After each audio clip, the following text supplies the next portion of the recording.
You could die tomorrow. Not to scare you, but to wake you up. This isn't negativity. This is clarity. This is memento mori, remember you must die. And when you truly remember death, you finally start to live. Hourglass Not Done Part 1, Death as a Stoic Advisor. The Stoics didn't avoid thinking about death.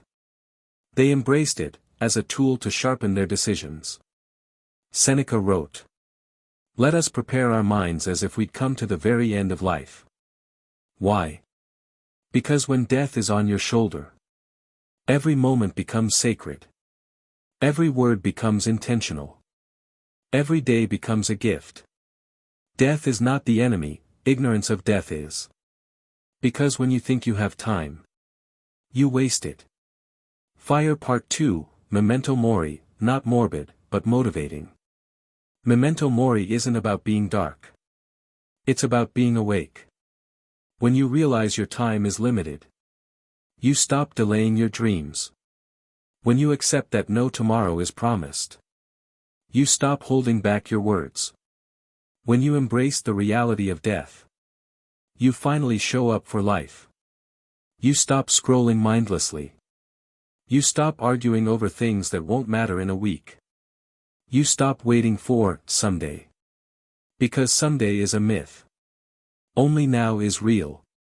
Crossed Swords Part 3, Live urgently, not anxiously. Let's be clear. Living urgently doesn't mean panic. It means purpose. There's a difference between anxious hustle and stoic urgency.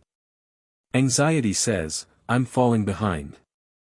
Urgency says, I have today, and I will use it well. Death reminds you to say, I love you, while you can.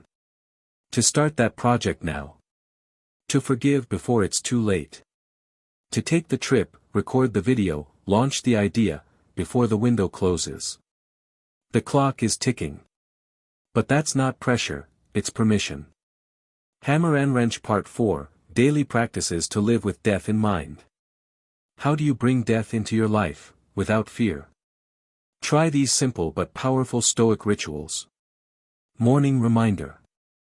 When you wake up, say, this could be my last sunrise, how will I meet it? Evening reflection.